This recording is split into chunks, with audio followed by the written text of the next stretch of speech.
Les soldats Kalin à la peau bleue couraient à travers les couloirs, en feu de leur vaisseau de commandement.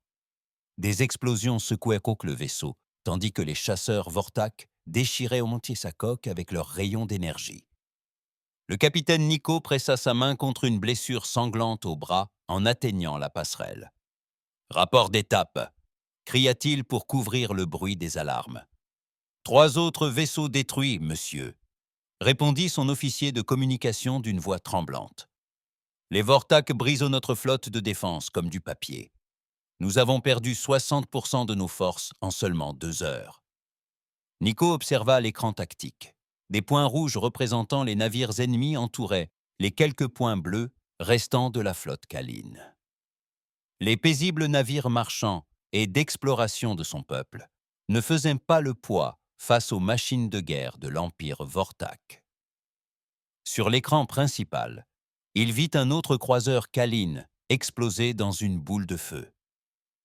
Les 3000 membres d'équipage disparurent en quelques secondes. Son cœur se serra lorsqu'il réalisa la vérité. Ils allaient perdre cette bataille. Ils allaient tout perdre. L'Empire Vortak s'étendait à travers la galaxie depuis 500 ans. Il conquit des civilisations faibles et asservit leur population. Personne n'avait jamais réussi à les repousser. La République de Kalan, avec ses 12 systèmes stellaires pacifiques, n'était qu'une cible de plus pour leur soif incessante de conquête. « Monsieur, nous recevons un message de la surface de Kalin Prime », a déclaré l'officier des communications. « Le Haut Conseil demande une évacuation immédiate. Dites-leur que nous ne pouvons pas briser le blocus Vortak », a répondu Nico. « Nos vaisseaux sont détruits trop vite. » Une nouvelle explosion a secoué le pont. Des étincelles jaillirent des panneaux de contrôle endommagés. La gravité artificielle du vaisseau vacilla un instant, faisant trébucher tout le monde. « Brèche de coque sur le pont 7 », rapporta l'officier de contrôle des avaries. Les champs de force d'urgence tiennent à peine. Nico agrippa les accoudoirs de son fauteuil de commandement. Il avait servi dans la force de défense de Kalin pendant 20 ans, mais rien ne l'avait préparé à une telle ampleur de destruction. Son peuple était composé d'explorateurs et de traîtres, pas de guerriers. Ils avaient bâti leur civilisation sur la paix et la coopération avec les autres espèces. « Capitaine », annonça son officier tactique, « le vaisseau amiral Vortak se positionne pour bombarder la planète. Ils se préparent à tirer sur nos villes. » À travers le viseur principal, Nico pouvait apercevoir l'imposant cuirassé Vortak. Il était 5 fois plus grand que son propre vaisseau, couvert d'armes et de blindages. Sa vue le remplissait d'effroi. En contrebas, Kalin Prime abritait 4 milliards de civils innocents. Des hommes, des femmes et des enfants qui n'avaient jamais fait de mal à personne. Les Vortak les tueraient tous ou les emmèneraient comme esclaves. Quel que soit leur sort, il était trop horrible à imaginer. « Ouvrez un canal à tous les vaisseaux », ordonna Nico. Les quelques capitaines Kalin restants apparurent sur son écran. Leurs visages exprimaient la même peur et le même désespoir que lui. « Mes amis, » dit Nico, « nous savons tous comment cela finira. Nos vaisseaux ne peuvent pas rivaliser avec leur puissance de feu, mais nous pouvons gagner du temps pour nos hommes à la surface. Chaque minute de combat est 1 minute de plus pour eux, qui cherchent de refuge. » Les autres capitaines hochèrent la tête d'un air sombre. Ils comprenaient leur devoir. « Ce fut un honneur de servir à vos côtés », poursuivit Nico. « Puisse notre sacrifice avoir un sens. » Le canal fut coupé. Nico se tourna vers son officier de communication. « Envoyez un dernier message au haut commandement sur Kalin Prime. Dites au président Val que nous avons fait de notre mieux. » Alors que son officier travaillait à sa console, un autre vaisseau Kalin explosa sur l'écran tactique.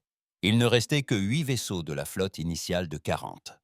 À la surface de la planète, le président Val était assis dans le bunker souterrain qui servait de centre de commandement d'urgence.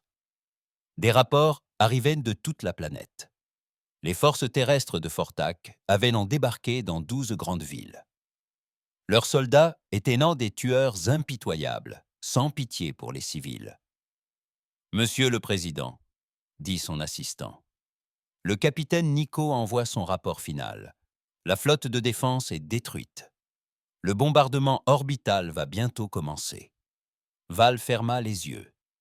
À 70 ans, il avait mené son peuple à travers de nombreuses épreuves, mais jamais rien de comparable. Les Kalan avaient toujours cru que la raison et la diplomatie pouvaient résoudre tous les problèmes. Ils avaient tort. Monsieur, dit le directeur des communications, nous recevons toujours des témoignages de sympathie d'autres civilisations galactiques. La Fédération Zentari vous adresse ses pensées et ses prières. L'Alliance Oméga nous souhaite bon courage en ces temps difficiles, mais aucune aide concrète, dit Val avec amertume. Pas de vaisseau, pas d'armes, pas de soutien, que des paroles en l'air. En vérité, personne ne voulait combattre l'Empire Vortak.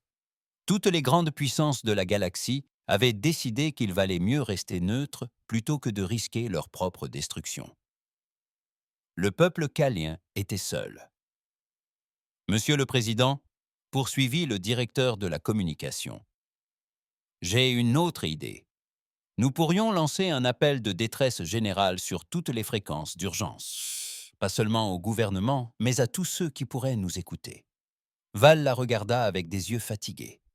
À quoi bon, si les grandes puissances ne nous aident? Pas. Pourquoi quelqu'un d'autre le ferait-il? Peut-être y a-t-il quelqu'un que nous n'avons pas encore contacté. Quelqu'un qui se souciait peut-être plus des vies innocentes que de la sécurité politique.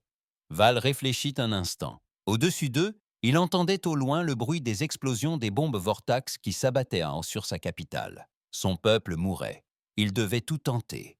Fais-le, dit-il. Lance un appel de détresse.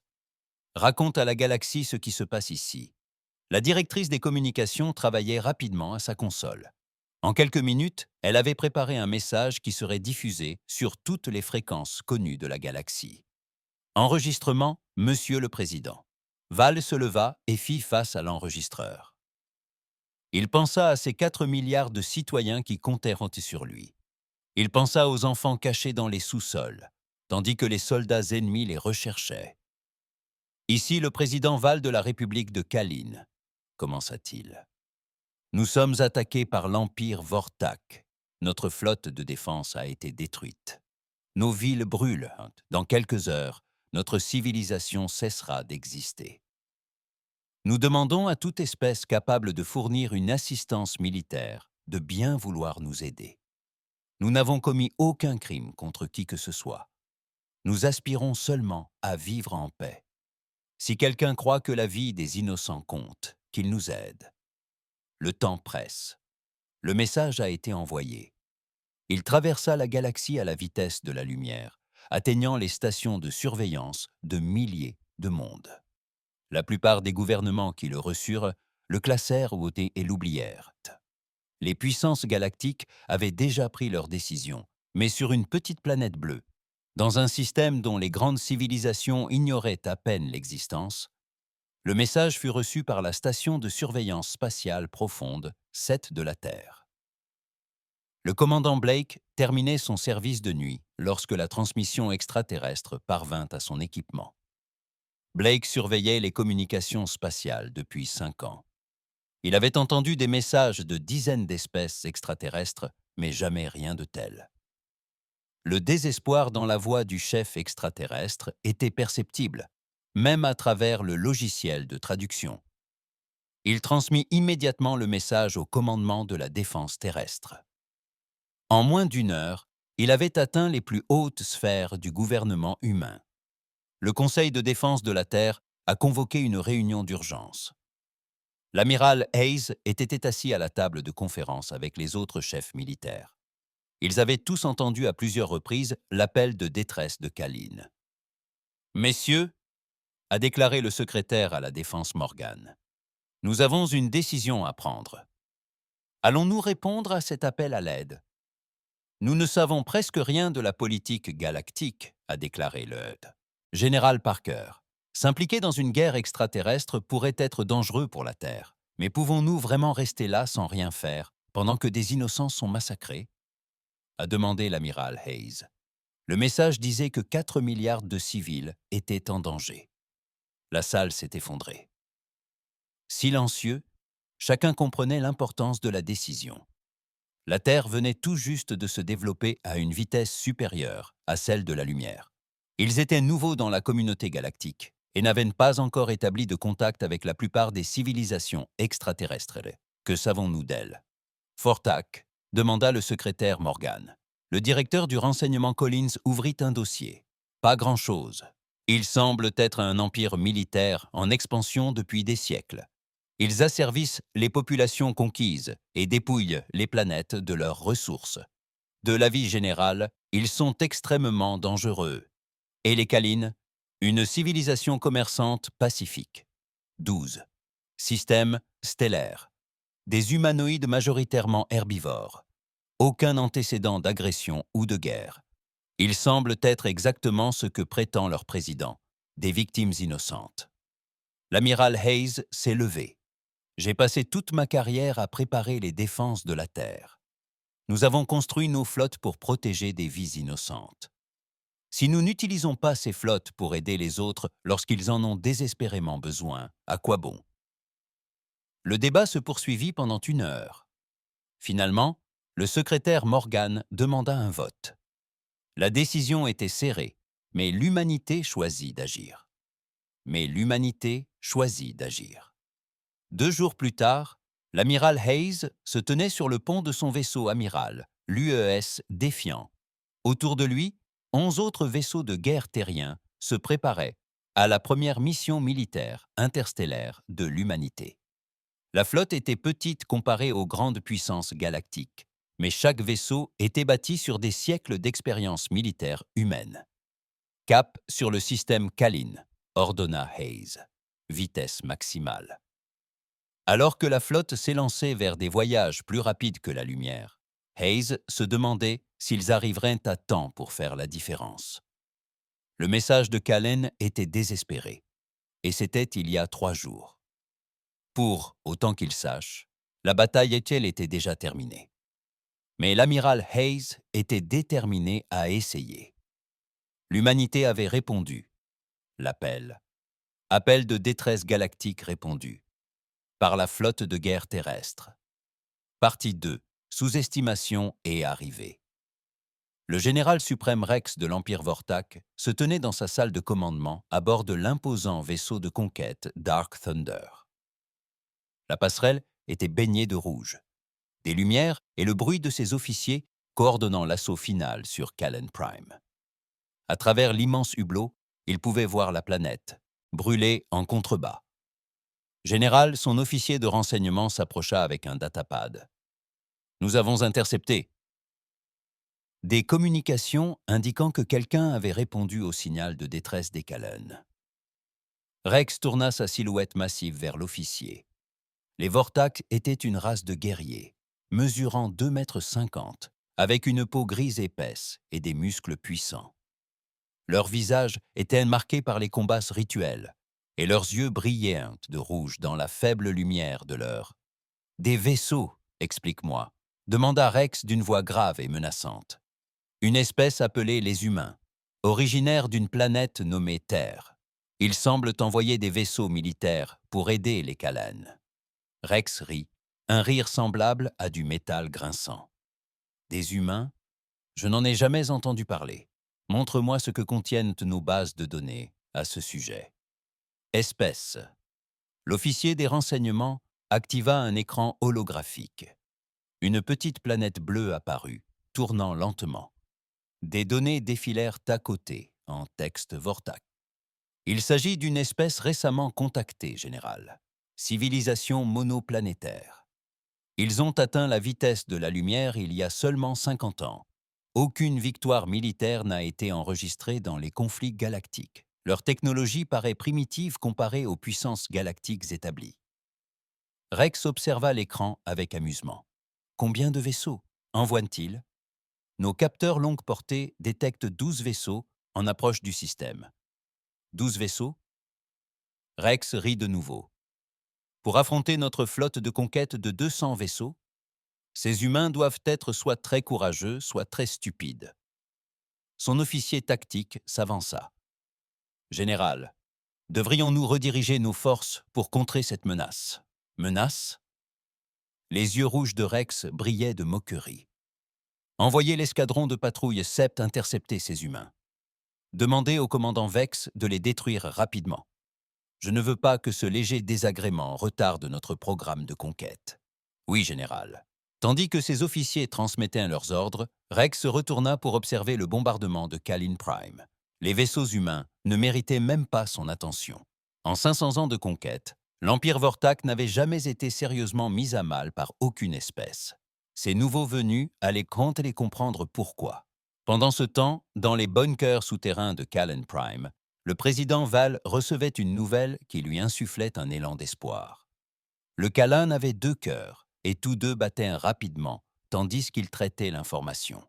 « Monsieur le Président, » dit son directeur de communication avec enthousiasme, « nous avons reçu une réponse à notre appel de détresse. Une espèce appelée humain envoie une assistance militaire. Val préparait l'évacuation finale des représentants du gouvernement vers des zones d'abri profond. Et nouvelle le fit Jeannette. Des humains? Je n'ai jamais entendu parler de cette espèce. Que nous apprennent nos archives à leur sujet. Son assistant travaillait rapidement sur un ordinateur. Très peu d'informations, monsieur. Il semble qu'il s'agisse d'une civilisation récemment contactée, originaire d'une seule planète. Aucun antécédent militaire significatif dans les archives galactiques. Leurs niveaux technologiques sont classés comme basiques par rapport à ceux des grandes puissances. Val sentit son espoir s'évanouir. Combien de vaisseaux envoie-t-il? 12 vaisseaux, monsieur. Le président s'assit lourdement sur sa chaise. 12 vaisseaux contre l'imposante flotte Vortak, qui avait déjà détruit leur force de défense de 40 vaisseaux. Cela ressemblait davantage à un geste de sympathie qu'à une véritable aide. Au moins, quelqu'un s'est suffisamment soucié d'essayer, dit-il doucement. Même s'ils ne peuvent pas nous sauver, ils sont prêts à risquer leur vie pour des inconnus. Ça veut dire quelque chose.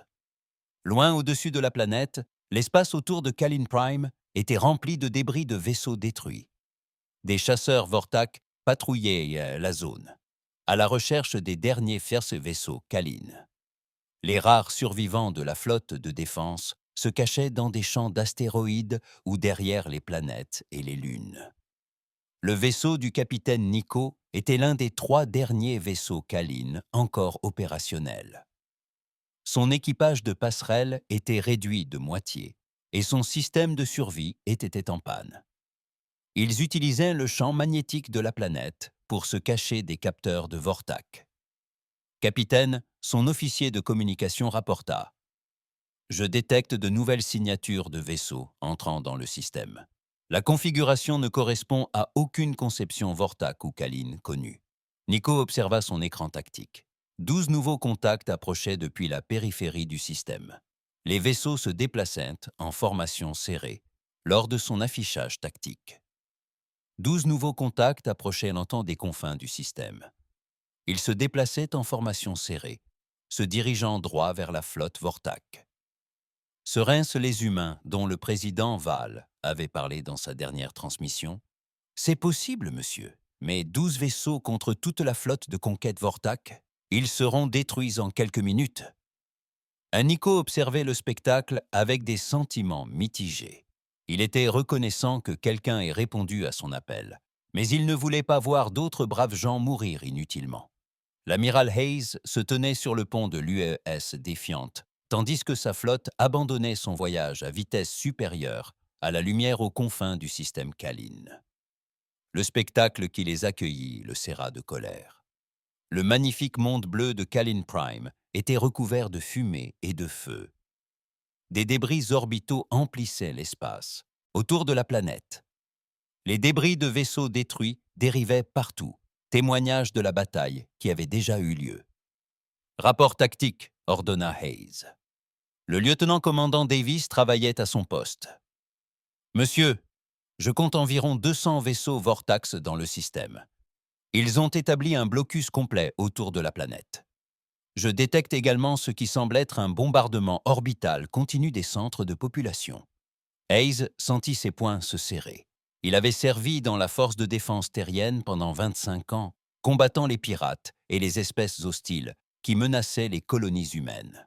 Mais ils n'avaient jamais vu une destruction d'une telle ampleur. Un signe de survivant des forces Kalines. Des capteurs détectent 3 vaisseaux cachés dans le champ magnétique de la planète. Ils semblent gravement endommagés. Communication. Pouvez-vous établir le contact avec les survivants de Kalan? J'y travaille, monsieur. Hayes étudia l'écran tactique. 200 vaisseaux ennemis contre ces 12. Les probabilités étaient impossibles selon les calculs normaux. Mais la doctrine militaire humaine ne reposait pas sur des calculs normaux.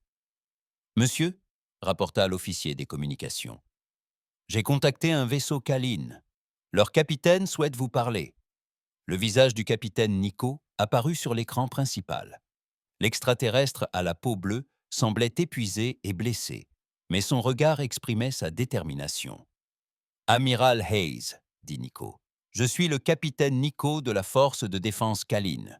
Je dois vous avertir que la flotte Vortak est immense. Vos 12 vaisseaux ne peuvent pas tous les combattre. Vous devriez vous retirer tant que vous le pouvez encore. » Hayes regarda le capitaine extraterrestre avec respect. Même confrontés à une mort certaine, les Kalines tentaient de protéger les autres. « Capitaine Nico, j'apprécie votre sollicitude, mais mon espèce n'abandonne pas d'innocents au massacre. Nous sommes venus ici pour aider, et c'est ce que nous avons l'intention de faire. Mais, amiral, vous ne comprenez pas. L'Empire Vortak n'a jamais été vaincu, leurs navires sont puissants et leurs guerriers impitoyables. Ils ont conquis des centaines de mondes. » Hayes sourit d'un air sombre. « Capitaine, ils n'ont jamais affronté d'humains auparavant. Cela va bientôt changer. » Avant que Nico puisse répondre, l'officier tactique lança un avertissement. « Amiral, escadron de patrouille Vortak en approche. 8 vaisseaux en mouvement pour les intercepter. » Hayes se tourna vers son équipage. Poste de combat, tous les vaisseaux en formation de combat, prêts à engager le combat. L'ennemi. Dans toute la flotte humaine, les voyants d'avertissement de la flotte clignotaient en temps rouge, tandis que les équipages se précipitaient vers leur position de combat. Les vaisseaux de la première flotte de guerre de la Terre n'étaient ni élégants ni beaux comme les vaisseaux des autres civilisations. Galactiques, ils étaient construits comme des forteresses conçues pour combattre et survivre dans le vide de l'espace. Le commandant Vex dirigeait l'escadron de patrouille Vortak avec assurance. Ces 8 vaisseaux étaient largement suffisants pour contenir 12 vaisseaux primitifs d'une espèce inconnue.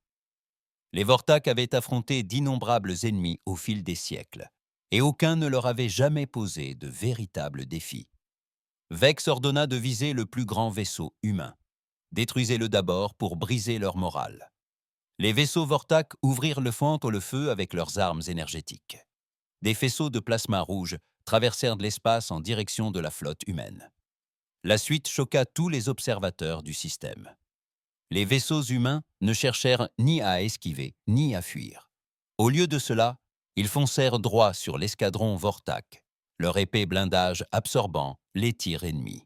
Alors qu'ils se rapprochaient, les vaisseaux humains ouvrirent le feu avec des armes inédites dans la galaxie. Des projectiles solides lancés par des accélérateurs magnétiques percutèrent les vaisseaux Vortak à des vitesses incroyables. L'énergie cinétique était dévastatrice, transperçant les boucliers et les blindages qui protégeaient les Vortak depuis des siècles. Des ogives explosives, conçues pour détruire les plus puissantes fortifications de la Terre, déchirèrent les vaisseaux ennemis. En moins de 5 minutes, les 8 vaisseaux Vortak furent détruits ou paralysés. La flotte humaine continua d'avancer sans ralentir, se dirigeant droit vers le gros des forces Vortak. La dernière transmission du commandant Vex était empreinte de panique et d'incrédulité. Ces humains, leurs armes, comment est-ce possible? Général suprême, Rex reçut la nouvelle de la destruction de son escadron de patrouille, avec un choc qui se transforma rapidement en rage. Personne n'avait jamais détruit le vaisseau de Vortak aussi facilement. Impossible, rugit-il. 8 vaisseaux ne peuvent être détruits par 12 vaisseaux primitifs. Son officier de renseignement examina les données de combat avec une inquiétude croissante. Général, les armes humaines semblent être basées sur l'énergie cinétique plutôt que sur le plasma ou les rayons d'énergie. Leurs vaisseaux sont lourdement blindés et conçus pour le combat rapproché. Cela ne ressemble à aucune technologie militaire que nous ayons rencontrée. Rex fixait l'écran tactique montrant la flotte humaine en approche. Ce n'étaient pas les faibles primitifs auxquels il s'attendait. Ces humains se battaient comme s'ils étaient tout autres. « Préparez la flotte au combat », ordonna-t-il. Tous les vaisseaux en formation de combat. Ces humains veulent se battre. Ils en auront un. Le capitaine Nico observait la bataille depuis sa cachette, stupéfait. 12 vaisseaux humains venaient de détruire 8 vaisseaux Vortak sans subir de dégâts significatifs. Cela semblait impossible, mais ses capteurs en étaient la preuve. « Capitaine », dit son officier tactique émerveillé, « les humains poursuivent leur route vers la flotte principale des Vortak. Ils ne reculent pas. » Nico examina les probabilités. 12 vaisseaux contre près de 200. En toute logique, les humains auraient sans dû fuir pour sauver leur vie. Au lieu de cela, ils fonçaient vers une mort certaine, à moins qu'ils ne sachent quelque chose sur la guerre que le reste de la galaxie ignorait. L'amiral Hayes observait la formation ennemie tandis que sa flotte approchait. Les vaisseaux Vortak étaient disposés en ligne de bataille traditionnelle, conçus pour les échanges d'armes énergétiques à longue portée. C'était exactement ce que les analystes militaires humains attendaient de l'étude des bases de données extraterrestres capturées. « Tous les vaisseaux, » annonça Hayes, « exécutent le schéma d'attaque Delta et ciblent en priorité leurs vaisseaux de commandement. N'oubliez pas, nous ne combattons pas seulement pour nous-mêmes. » Tous les vaisseaux, annonça Hayes, exécutent le schéma d'attaque Delta. Ciblez d'abord leurs vaisseaux de commandement. N'oubliez pas que nous ne combattons pas seulement pour nous-mêmes. Aujourd'hui, nous combattons pour 4 milliards d'innocents qui ne peuvent se défendre. La flotte humaine se divisa en 3 groupes et accéléra vers la formation Vortak. Les vaisseaux terrestres étaient entrés en guerre et allaient montrer à la galaxie ce que les humains avaient appris au cours de siècles de luttes intestines. La flotte Vortak principale se mit en formation de combat, tandis que l'amiral Hayes divisait ses 12 vaisseaux en 3 groupes d'attaque. Le général suprême, Rex, observait la situation depuis son vaisseau amiral, l'inquiétude grandissante. La destruction facile de son escadron de patrouille avait ébranlé sa confiance, mais il commandait toujours près de 200 navires de guerre. « Tous les vaisseaux, préparez-vous au combat », ordonna Rex. « Concentrez vos tirs sur les vaisseaux humains, ne les laissez pas s'approcher. » Les vaisseaux Vortak ouvrirent le feu avec leurs canons à plasma. Des centaines de faisceaux d'énergie traversèrent l'espace en direction des vaisseaux humains qui approchaient. Le ciel nocturne autour de Kalin Prime s'illumina tel un spectacle de lumière mortelle. Mais les vaisseaux humains ne se comportèrent pas comme les ennemis que les Vortax avaient affrontés auparavant. Au lieu de maintenir leur distance et d'échanger des tirs à longue portée, ils foncèrent droit sur la formation ennemie. Leur épais blindage absorbait les rayons de plasma, tandis qu'ils comblaient la brèche. Le capitaine Morris commandait le destroyer USS Vengeance à la tête du groupe d'attaque de gauche. Il avait étudié les tactiques des Vortak lors du voyage vers Kalin Prime et connaissait leurs faiblesses. Ils se battaient comme des duellistes, privilégiant les lignes de bataille officielles et le combat d'honneur. Les humains avaient tiré des leçons différentes de la guerre. « Tous les navires, manœuvre de flanquement alpha », annonça Morris. « Ciblez d'abord vos navires de ravitaillement. » Les destroyers humains contournèrent la ligne de bataille principale des Vortak, utilisant leur vitesse supérieure pour atteindre l'arrière-garde ennemie. Les Vortax avaient positionné leurs navires de munitions et de carburant derrière leur flotte principale, pensant y être en sécurité. Ils avaient tort. L'UAS Vengeance et ses vaisseaux jumeaux s'en prenaient aux vaisseaux de ravitaillement Vortax avec une puissance de feu dévastatrice. Des explosions se répercutèrent sur la formation ennemie, tandis que les vaisseaux de munitions explosaient en d'énormes boules de feu. Sans ravitaillement, la flotte Vortak serait impuissante en quelques heures. « Impossible », rugit Rex en voyant son train logistique se faire détruire. Aucun guerrier honorable n'attaque les vaisseaux de ravitaillement en premier, tenta d'expliquer son officier tactique. Général, les humains ne combattent pas selon les protocoles de guerre galactique habituels. Ils semblent cibler nos points faibles, plutôt que d'attaquer nos vaisseaux les plus puissants.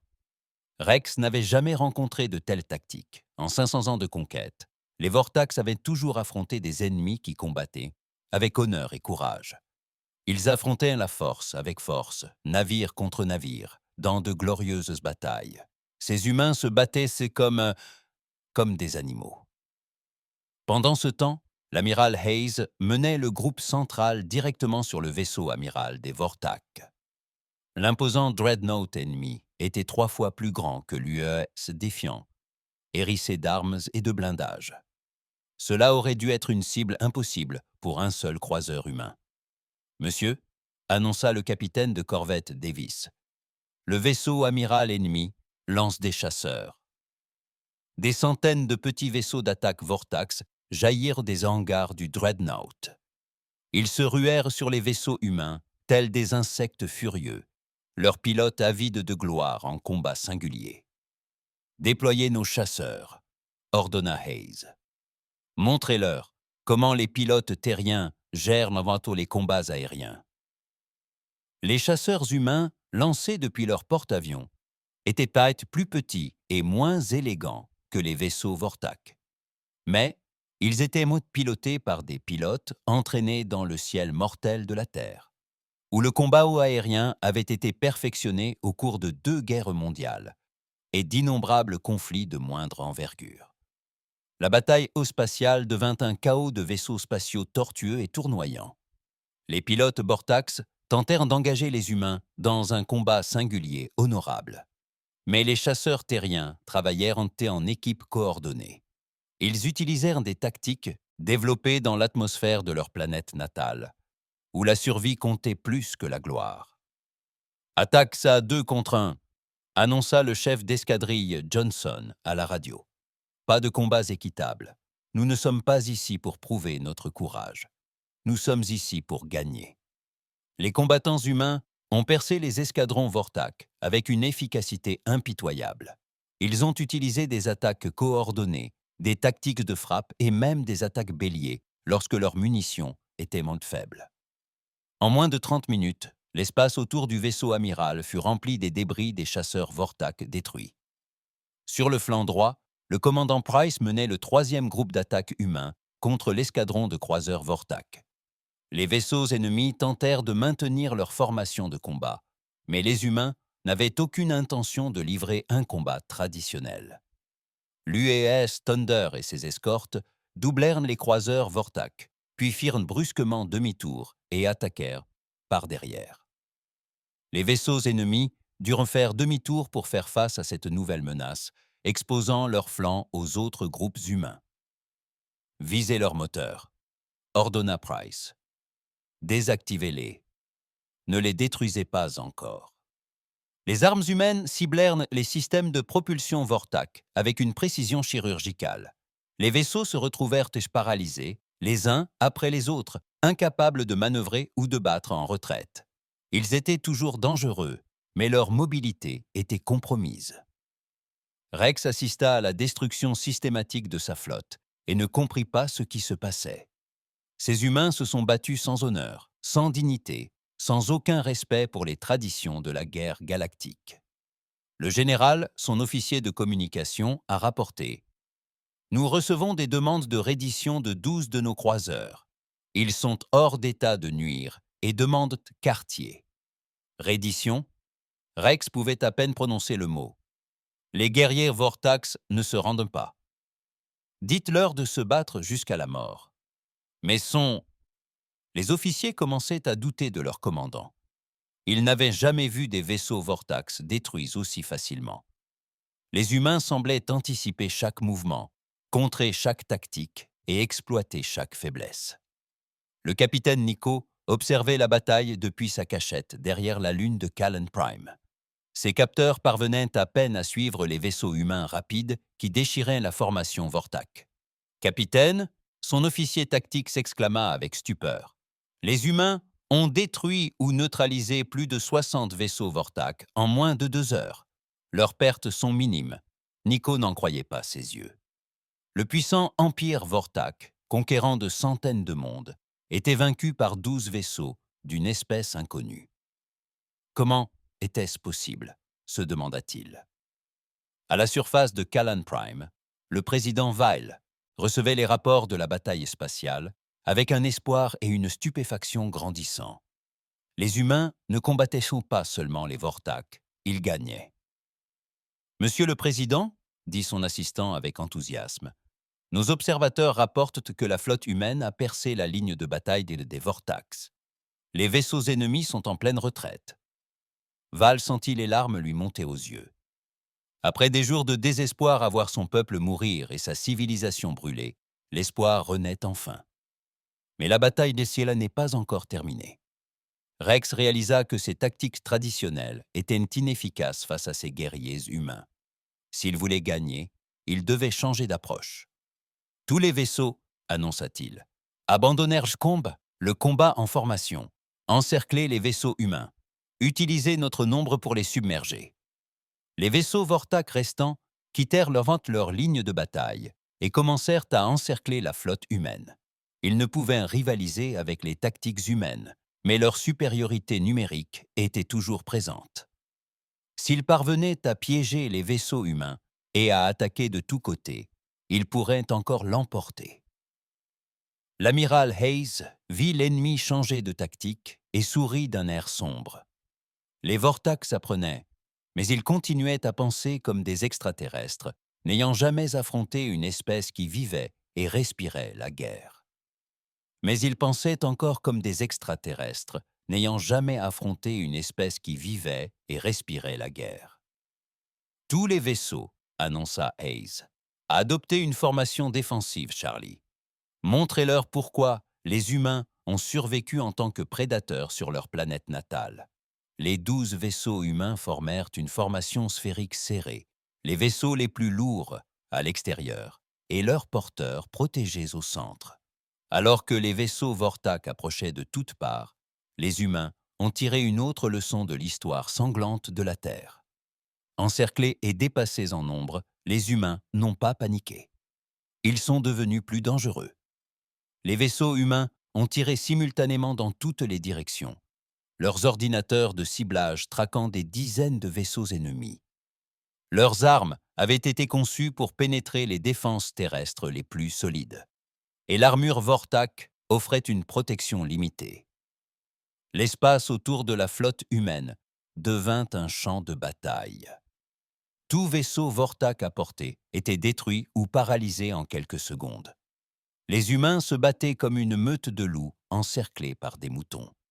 Mortels, coordonnés et totalement dénués de toute pitié.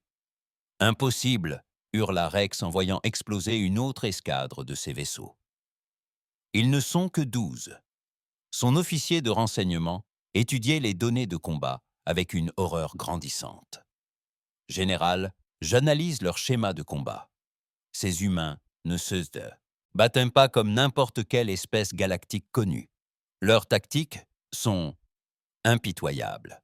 Ils ciblent les points faibles, usent de tromperie, coordonnent leurs attaques et n'hésitent pas à sacrifier des vaisseaux endommagés pour obtenir un avantage tactique. De quel genre d'espèce s'agit-il? » L'officier de renseignement regarda son commandant avec effroi. « Général, je crois que nous avons affaire à une espèce qui a passé toute son évolution à perfectionner l'art de la guerre. Chaque tactique, chaque stratégie qu'ils emploient, suggère une civilisation qui se bat sans relâche depuis des millénaires. » Rex sentit un frisson parcourir sa silhouette imposante. L'Empire Vortak avait conquis la galaxie parce qu'il était plus fort et plus agressif que les autres espèces, mais ces humains étaient différents.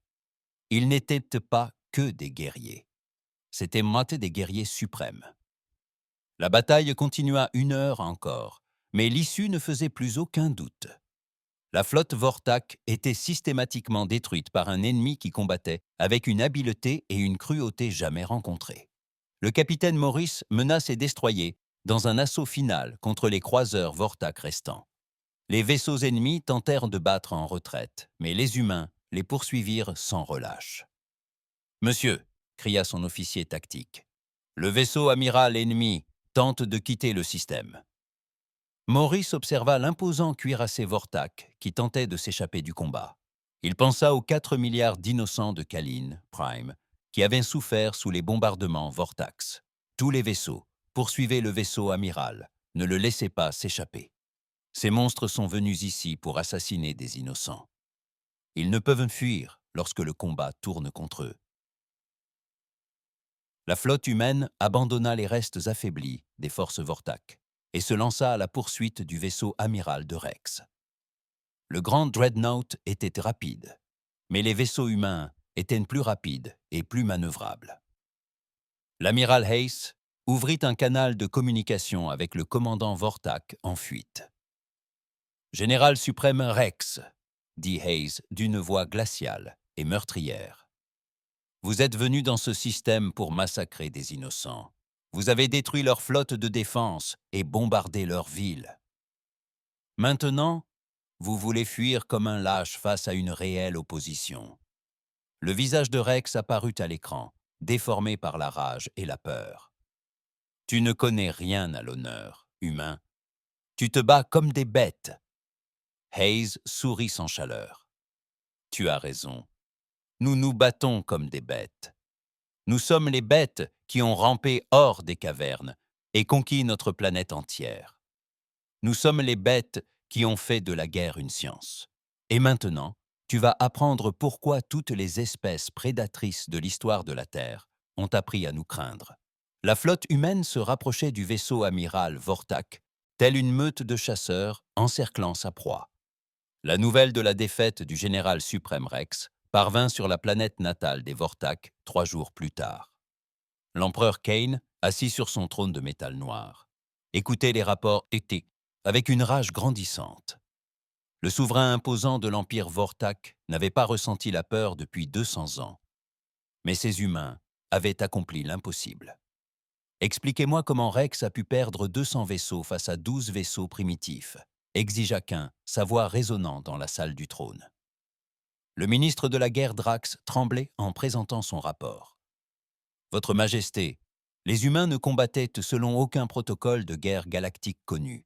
Ils utilisaient des tactiques que nos commandants n'avaient jamais rencontrées. Ils ciblaient les vaisseaux de ravitaillement, menaient des attaques coordonnées et étaient impitoyables envers les vaisseaux désemparés. » Kain se leva de son trône, dominant ses conseillers de sa silhouette imposante. « Apportez-moi tout ce que nous savons sur cette espèce appelée les humains. » En quelques heures, les analystes du renseignement Vortak avaient compilé toutes les informations sur la Terre et ses habitants. Ce qu'ils ont découvert les a glacés jusqu'aux os. « Votre Majesté, a rapporté le directeur du renseignement Zarn, nous avons découvert des informations troublantes sur l'histoire humaine. » Zarn a rapporté que nous avons découvert des informations troublantes sur l'histoire humaine. Selon les bases de données galactiques, cette espèce est engagée dans une guerre constante depuis qu'elle a développé la civilisation. Kain a étudié les écrans holographiques montrant l'histoire sanglante de la Terre. Les guerres, les batailles et les conflits ont rempli chaque page des archives humaines. La plupart des espèces ont peut-être 10 à 20 conflits majeurs au cours de leur vie. Développement, poursuivit Zarn. Les humains ont mené plus de 15 000 guerres documentées. Ils ont perfectionné des armes de destruction massive, développé des stratégies militaires que d'autres espèces considèrent comme impossibles et fait de la guerre une science. Impossible, dit Kain, mais sa voix manquait de conviction. Aucune espèce ne pourrait survivre à une guerre aussi constante. C'est ce qui les rend si dangereux, Votre Majesté. Ils n'ont pas seulement survécu, ils ont prospéré grâce à cela. Chaque génération humaine a été mise à l'épreuve par le combat. Seuls les plus forts, les plus intelligents et les plus impitoyables ont survécu et se sont reproduits. Ils ont littéralement évolué pour devenir de parfaits guerriers. Kain ressentit quelque chose qu'il n'avait pas connu depuis des siècles, l'incertitude. L'Empire Vortak avait conquis la galaxie car il était plus agressif que les autres espèces. Mais ces humains étaient bien plus qu'une simple agressivité. Ils étaient faits de chair et d'os de guerre. Préparez la grande flotte, ordonna Cain. Tous les vaisseaux disponibles. Je dirigerai personnellement l'assaut sur la planète natale des humains. Nous devons détruire cette menace avant qu'elle ne s'amplifie. Pendant ce temps, la nouvelle de la défaite des Vortax s'était répandue dans toute la galaxie. Sur des dizaines de mondes, les responsables gouvernementaux ont regardé avec stupeur les images enregistrées de la bataille. Dans les cités de cristal de la Fédération Zentari, le chancelier Revo a convoqué un conseil d'urgence. Ces extraterrestres, élégants et imposants, ont toujours été fiers de leur civilisation pacifique. Nous avons tous vu les rapports de bataille, a déclaré Ravo aux diplomates rassemblés. 12 vaisseaux humains ont détruit la plus grande flotte de combat Vortak jamais constituée. Nous devons réfléchir aux conséquences de cette situation sur la politique galactique. Peut-être devrions-nous entrer en contact avec ces humains, suggéra l'ambassadrice Lyra. S'ils parviennent à vaincre les Vortak, ils pourraient devenir de précieux alliés. Ou de dangereux ennemis, répondit le ministre de la Défense Cato. Ces humains se battent avec une brutalité inédite. Voyez leur tactique. Ils ciblent les infrastructures civiles, usent de tromperies et sont impitoyables envers les ennemis vaincus. Le débat dura des heures. Toutes les grandes puissances galactiques tenaient des discussions similaires. Les humains avaient tout changé en une seule bataille. Sur la planète capitale de l'Alliance Oméga, l'analyste militaire Quinn étudia les images de la bataille pour la 20e fois. Les êtres mécaniques de l'Alliance se targuaient de leur raisonnement logique, mais les tactiques humaines semblaient presque aléatoires. Leur stratégie est incohérente au regard de la doctrine militaire standard, rapporta Quinn au haut circuit. Ils attaquent directement les formations ennemies les plus puissantes, mais frappent aussi simultanément leurs points faibles. Ils utilisent à la fois des tactiques d'honneur et des tactiques déshonorantes au cours d'une même bataille. Conclusion, demanda l'unité principale. Ces humains sont imprévisibles. Cela les rend extrêmement dangereux. Nous recommandons un contact diplomatique immédiat pour évaluer leurs intentions. De retour dans le système Kalin, l'amiral Hayes reçut un message urgent du commandement de la défense terrestre. La transmission avait mis 3 jours à lui parvenir, et son contenu était alarmant. Amiral, commençait le message enregistré du secrétaire Morgan. À longue portée, des capteurs ont détecté une importante flotte Vortak se dirigeant vers la Terre. Plus de 500 vaisseaux, dont le vaisseau amiral de leur empereur, arriveront dans 6 jours. Vous avez ordre de revenir immédiatement avec votre flotte. Hayes observa l'écran tactique. Ces 12 vaisseaux avaient été endommagés lors de la bataille et plusieurs nécessitaient d'importantes réparations.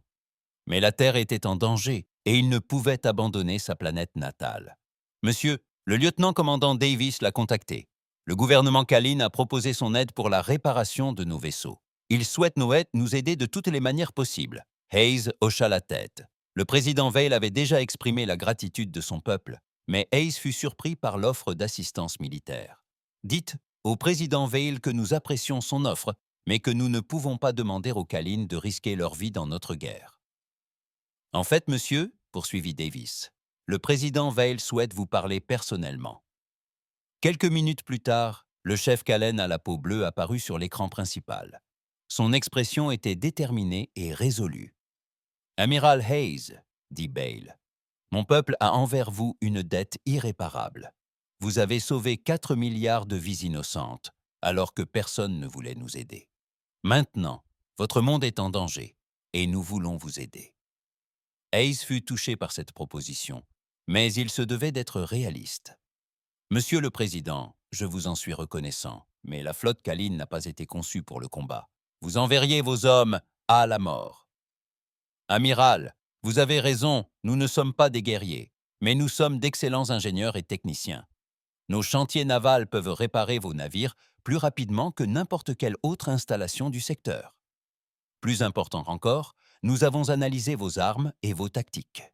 Nous voulons apprendre de vous. Hayes a examiné l'offre. Ces vaisseaux avaient besoin de réparation, et les Kalines disposaient des installations de construction navale les plus avancées de leur région. Que proposez-vous exactement, Monsieur le Président? Permettez-nous d'améliorer vos vaisseaux. Grâce à notre technologie, de meilleurs boucliers, de meilleurs moteurs, de meilleurs capteurs. En échange, apprenez-nous à nous battre. La galaxie a changé, amiral. Les anciennes règles ne s'appliquent plus. Si des espèces comme la nôtre veulent se survivre, nous devons apprendre à nous défendre. L'idée était inédite. Les humains n'avaient jamais partagé leur technologie militaire avec des espèces extraterrestres, mais les circonstances étaient extraordinaires. Je vais contacter la Terre pour obtenir une autorisation, répondit Hayes. Mais je pense que nous pouvons nous entraider. Tandis que la flotte humaine subissait des réparations et des améliorations rapides dans les chantiers navals de Kalin, des nouvelles inquiétantes continuaient d'arriver de toute la galaxie. L'Empire Vortak mobilisait tous les vaisseaux disponibles pour attaquer la Terre. Le capitaine Nico, désormais à la tête de la force de défense Kalin reconstruite, apportait régulièrement à Hayes des rapports de renseignement. Amiral, Nico a déclaré lors d'un briefing que nos réseaux d'espionnage signalent que l'empereur Kane a rassemblé plus de 800 vaisseaux pour attaquer votre planète. Cela comprend toute sa flotte de réserve et des vaisseaux retirés des garnisons de l'Empire. Hayes a étudié les cartes stellaires indiquant les mouvements de la flotte Vortak. L'ennemi prenait cette menace au sérieux, mobilisant la quasi-totalité de ses forces armées pour détruire l'humanité. Ils ont peur, réalisa Hayes. Pour la première fois de leur histoire, les Vortax ont rencontré un ennemi qu'ils ne peuvent vaincre facilement, alors ils apportent tout ce qu'ils ont. Amiral appela son officier de communication, un message urgent du commandement de la défense terrestre. Le visage de l'amiral Jackson apparut à l'écran, affichant des signes de stress et de fatigue. « Hayes, dit Jackson, la situation s'est détériorée.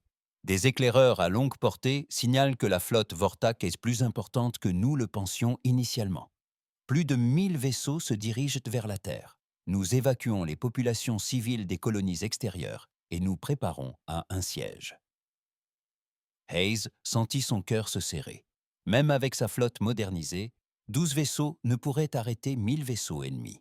« Monsieur, répondit Hayes, ma flotte est en cours de réparation et de modernisation. Nous reviendrons dès que possible. » Négatif, amiral.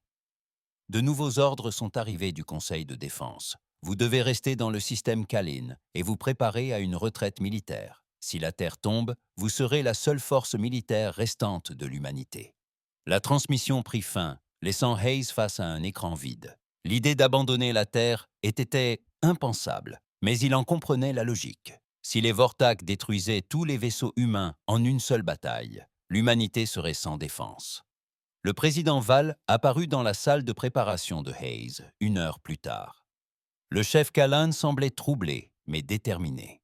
« Amiral, nous surveillons vos communications. Nous sommes conscients de la menace qui pèse sur votre planète. » Hayes hocha la tête d'un air sombre. « J'apprécie votre inquiétude, Monsieur le Président, mais c'est à l'humanité de résoudre ce problème. Sauf votre respect, amiral, vous avez tort.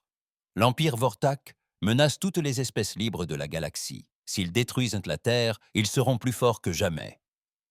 Ils finiront par nous attaquer. » Val activa un écran holographique montrant la carte politique galactique. Les zones rouges marquaient le territoire Vortak, qui couvrait près d'un tiers de l'espace connu. « Nous sommes en contact avec d'autres gouvernements, » poursuivit Val. La Fédération Zentari, l'Alliance Oméga, et même certains petits mondes indépendants.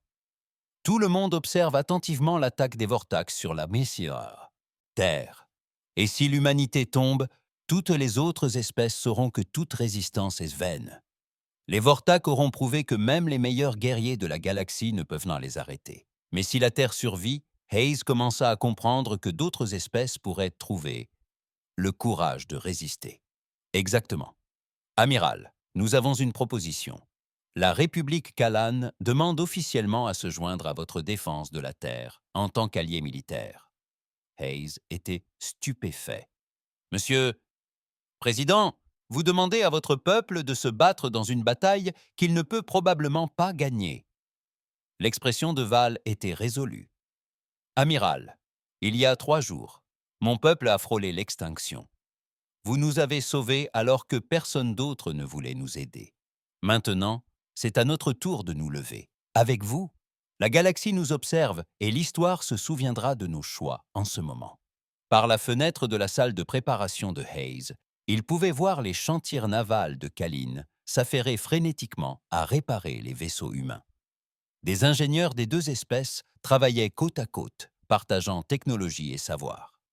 Pour la première fois depuis qu'elle avait appris la menace Vortak sur la Terre, Hayes ressentit une lueur d'espoir.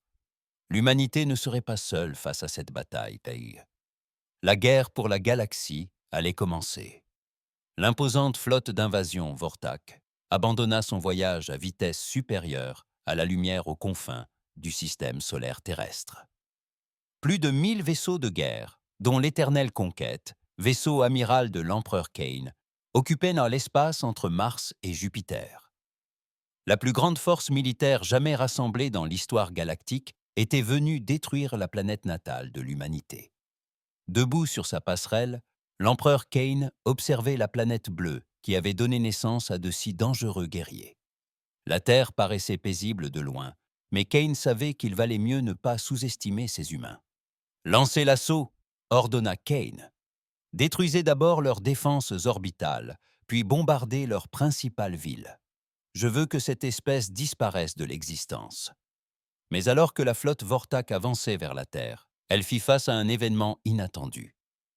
La planète natale des humains n'était pas sans défense. L'amiral Jackson commandait la défense de la Terre depuis la station orbitale Unity One.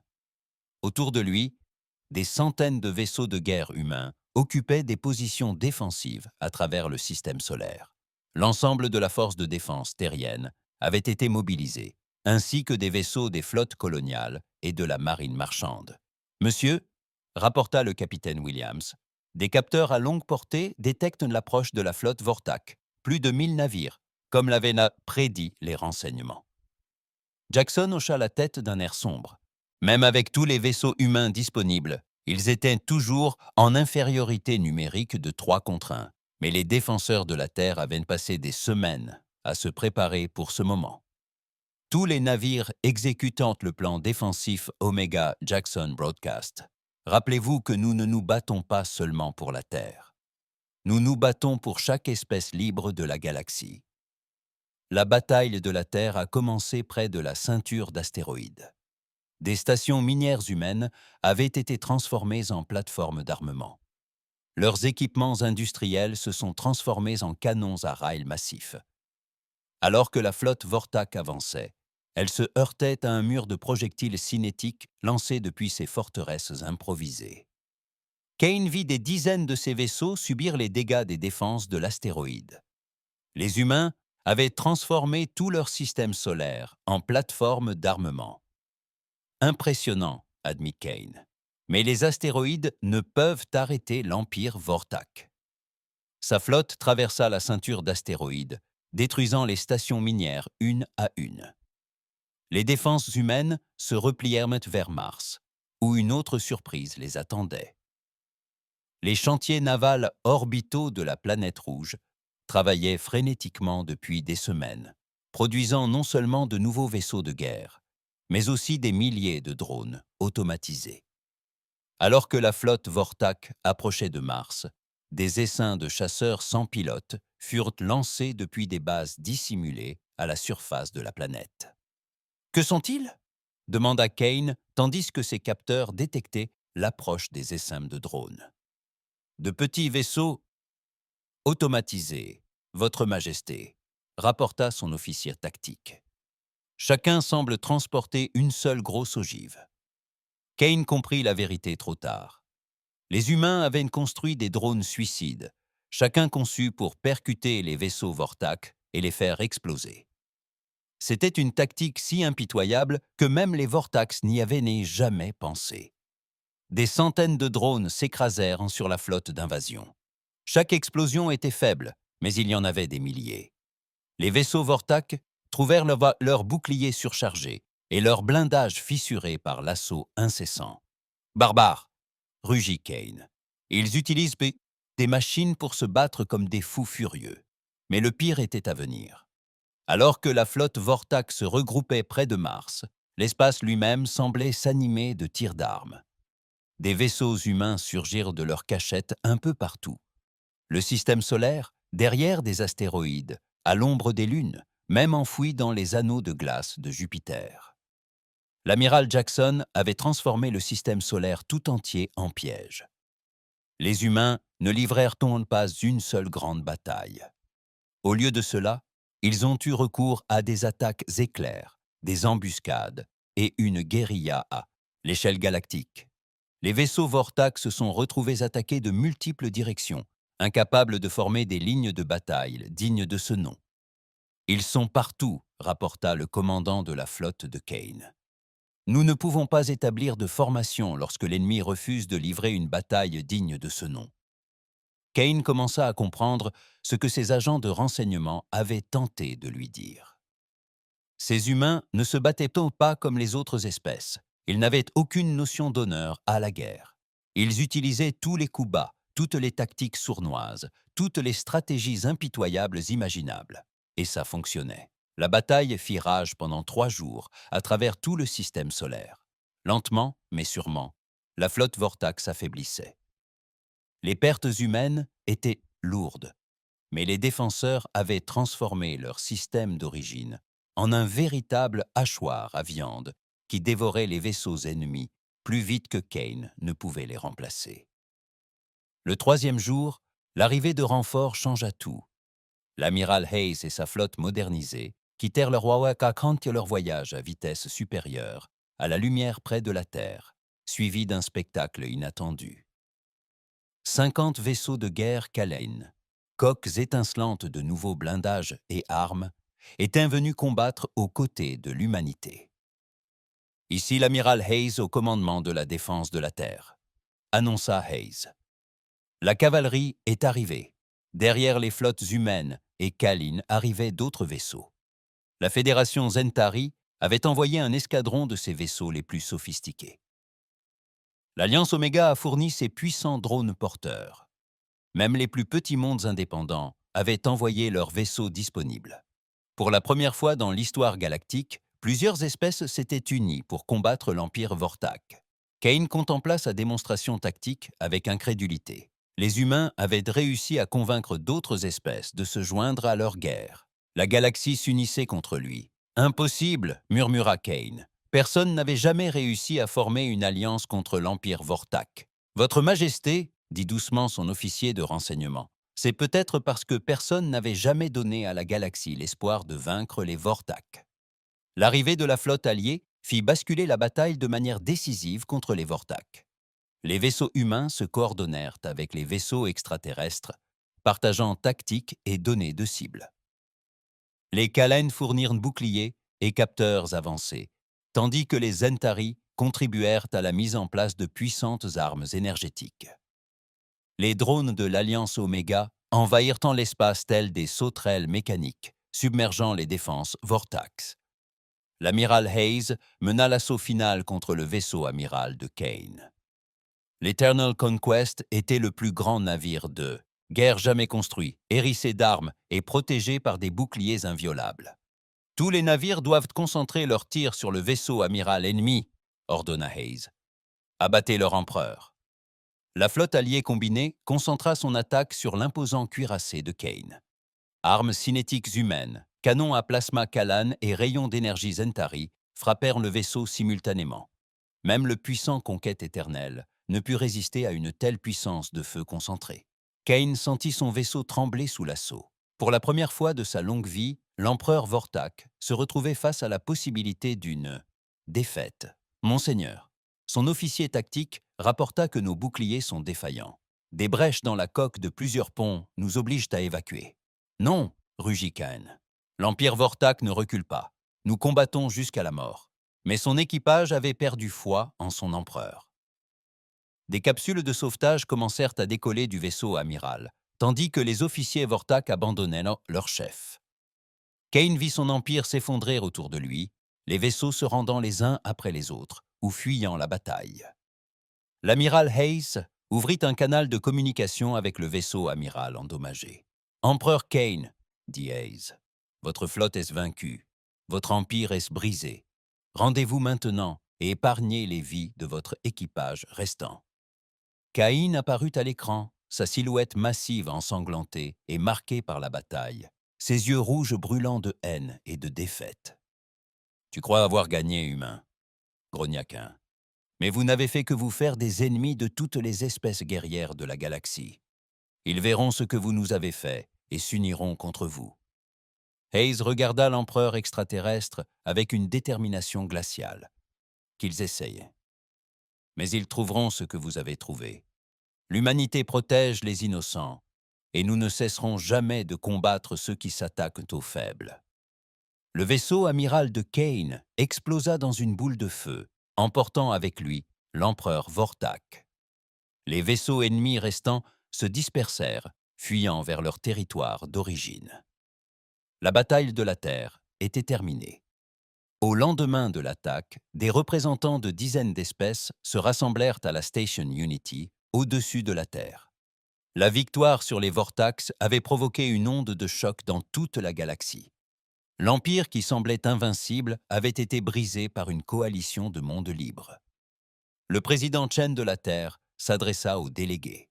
« Aujourd'hui, nous avons prouvé qu'aucun empire, aussi puissant soit-il, ne peut résister à des peuples libres et unis. Les Vortax pensaient pouvoir conquérir la galaxie par la peur et la brutalité. Ils avaient tort. L'ambassadeur Val de la République de Kalan se tenait aux côtés du président humain. La galaxie a changé à jamais. Nous avons appris que l'union fait la force, plus que n'importe quel empire isolé. Cette alliance doit perdurer.